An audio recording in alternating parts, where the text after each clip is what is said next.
Week 5 of the Adopting Bitcoin conference show.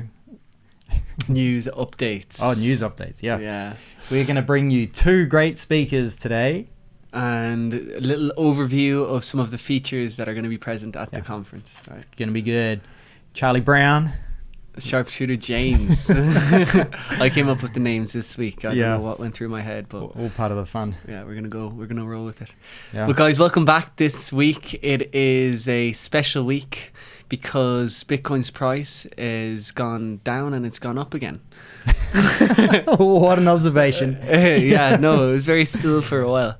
But yeah, so the price is going up again, it seems. I don't want to talk about the prices, but we were just talking about how pissed we were with the fact that it was going up. I know, irony, right? Like, only Bitcoiners would be angry that the price was, that they missed, that it was not low long enough. Yeah. Like, I expecting invoices, and it's like, come on, pay it, please pay it.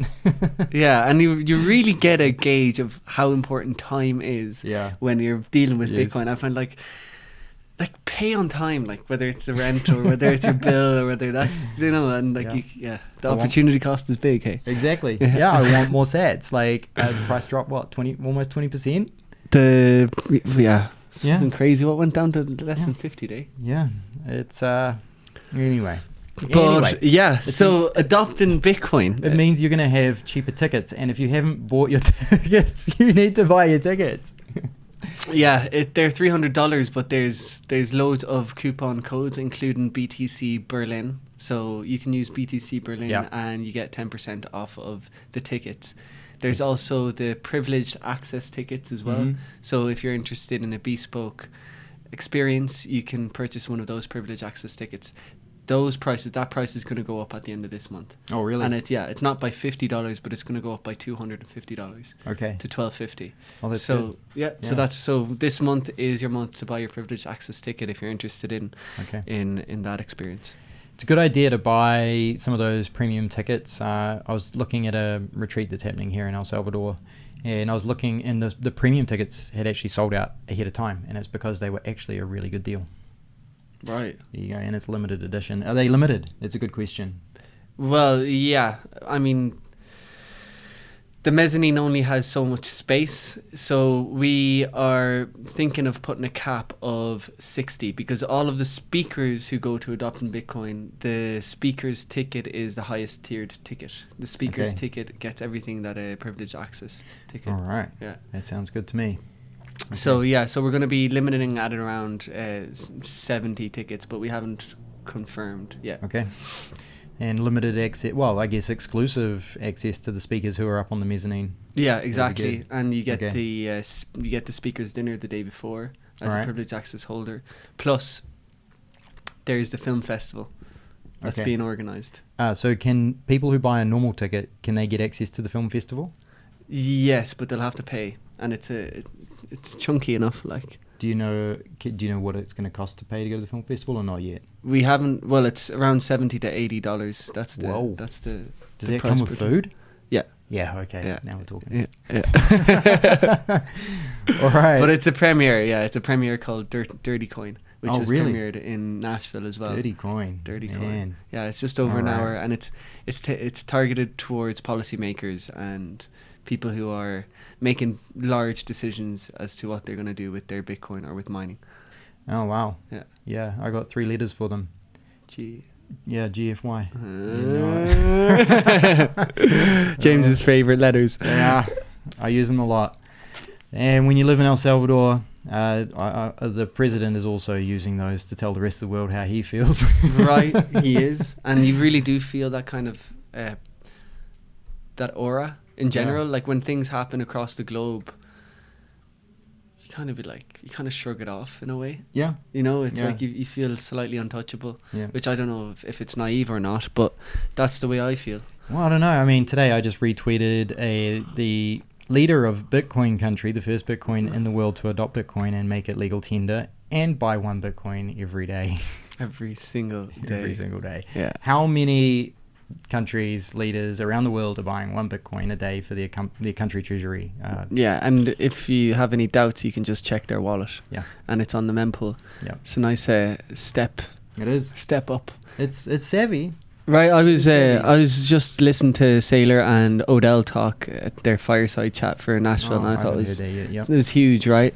But he's talking about the moving the billions, the 350 billion in traditional 20th century assets into your $1 trillion Bitcoin, which it's going to act like a black hole to suck in everything.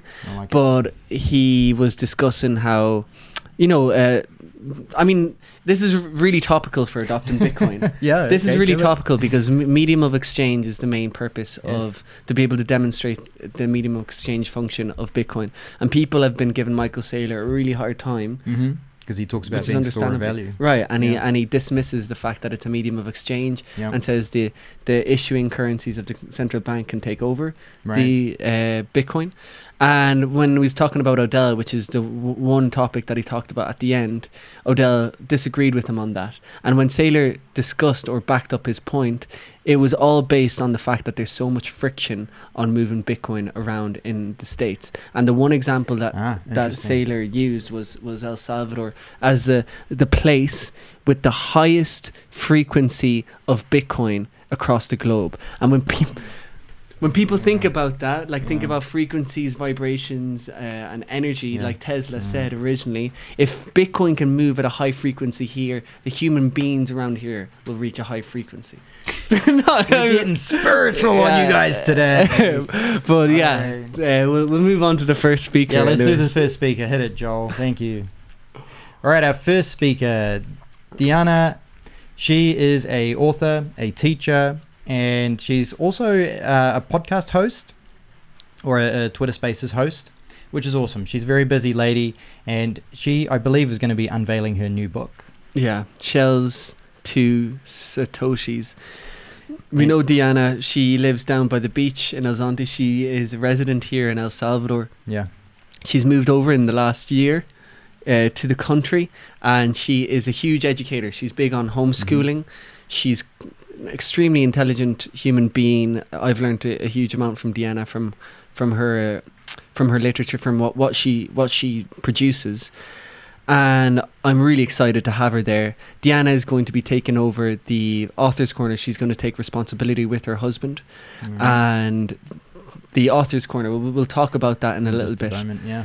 I'm really excited to read her book because basically I've been hearing about this book that's coming.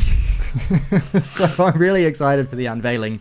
It should be good. Anybody who knows anything about money, the common discussion about money starting as simple things such as rare shells, that is where the title comes from, talking about the history of money, shells to Bitcoin and everything in between. So there's a lot of books written on the topic of money in general, but yeah, I'm really excited to see her take because she's actually also a historian and an anthropologist? Are they the people that study human history? Correct. Yeah. That's your human society over time, if I'm not mistaken.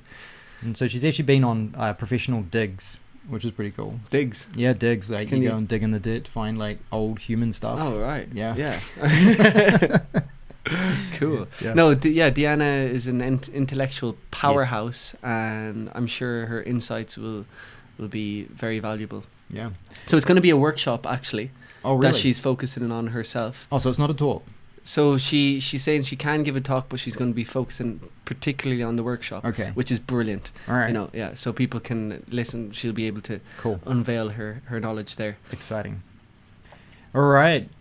Joel, take us to let's go to this camera and let's talk about the Author's Corner, because this is a new feature for the Adopting Bitcoin conference. I don't know anything about this. So. Right. So there was an Author's Corner in Madeira. First Atlantis, and the idea is that authors get to be able to talk about their book that they've written. Okay, cool. And obviously they're Bitcoiners who've written their own book, and there's going to be people that are interested in what this book is about. They might be interested in the author, so you're going to have the Author's Corner, which is going to be just beside the exhibition hall, and there you're going to be able to ask any questions that you have to that author. Can I get my book signed? You can, of course. Okay, Absolutely. One of the people is going to be Alexander Svetsky with his new book, Bushido. Yep. So if you have any queries on that, or if you want to give him shit, you can do that in the Author's Corner. Now that I know there's an Author's Corner, I'm actually kind of gutted because I booked a audio book of the Bushido Bitcoin. Oh. Now I wish I bought a physical book. Actually, I still could. I think you could. I mean, there's no replacement for a nice hard copy. Yeah, well, I try to reduce the amount of books I carry because... Oh, you're so mobile. Yeah. Fair enough. I got rid of a lot of books in New Zealand. But so that sounds great. If you've got a favorite book that you want to bring to El Salvador and get it signed by another author, maybe. Or be different. Yeah, be different. This sounds like a really cool feature, an opportunity to have a good discussion. Yeah, for sure. And it's a bit more intimate compared to the main stages. You get to interact a bit more. Right. Yeah. So people love intimate setting. Yeah. So that is our first speaker, Deanna. Great to have her join the team and to be able to be such an important part of the conference. All right. Let's get speaker number 2. Let's do it. James. Good name. Great name. Fantastic name. Now, James seems to be another person who is very intelligent. Right. James has done his studies. He's graduated from Yale NUS, studying, if I believe, computer science and mathematics. He is the founder of a prediction market lightning company, which is Wolf-backed. Wolf being, if I am correct, a venture capitalist firm focused on Lightning and Bitcoin companies. The prediction market company focuses on who is going to find the next block. So what might you? Which is pretty crazy. We actually looked up the company just before we got on the call, and I'm gonna check it out once we've done this because I wanna place a couple of bets, see how this works. Right, yeah. And like. This is, James made a comparison of our futures market, which is, in an extent, that's what it is. It's going to be a large pool of liquidity that's betting on who is going to win the hash war. And a lot of people talk about this, like Jason Lowery and Max Kaiser. Yeah, good call.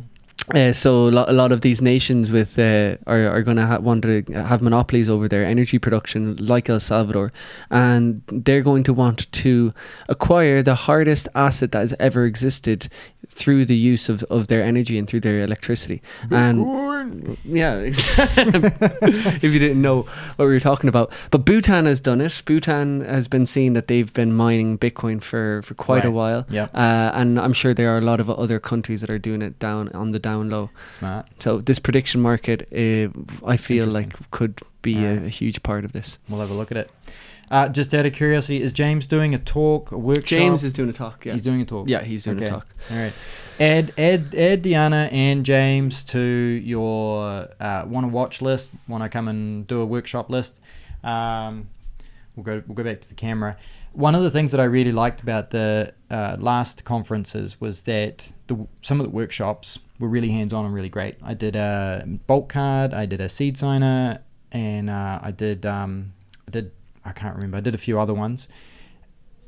Are they going to be hands-on this year? Absolutely. Okay. So if you want to learn how to secure Bitcoin safely and you want an actual practical way of doing it, there's going to be people there showing you. Awesome. Yeah. Great. Yeah. They were some of the best experiences I had at adopting Bitcoin. Amongst networking, I mean, networking was a fantastic reason to go. You meet really high-quality, high-signal people. It's an event of intellects, effectively, and people sharing knowledge, ideas, information on how the world's going to change, which is really exciting. Absolutely. Being a Bitcoiner, you usually are slightly more introverted. I find that you to be able to understand Bitcoin, you need to put plenty of hours of study in. So you need to be by yourself for a good bit. But you cannot discount the value of meeting people face to face and sharing those ideas, because there's something a bit chaotic. There's a bit of entropy when you deal with like places and meeting people compared to when you're looking at the phone. Because when you're looking at the phone, it's just content that people have willingly put out, whereas if you query someone in real time, I think it's a much different ball game. So if you do feel like you're introverted, but you do want to get on the scene and make yourself known as a Bitcoiner, you want to really get to know other Bitcoiners, because for me the best part of Bitcoin is Bitcoiners. Yeah. it's getting to meet the individuals who are also interested in it. Very true. Very interesting. So this and is high quality people. Yeah. All right, you should also get on Nostr if you want high quality signal, because that is where a lot of the Bitcoiners are going and posting a lot more positive, happy, informative, intelligent content. Right. Constructive, yeah, because you zap people who are giving value. Right. So what that tells the algorithm, those that are zapped the most are the best notes. So the incentivization structure in Nostr is way better, right? Yeah, because you should be adopting and using Bitcoin as a currency. Do it. Just do it.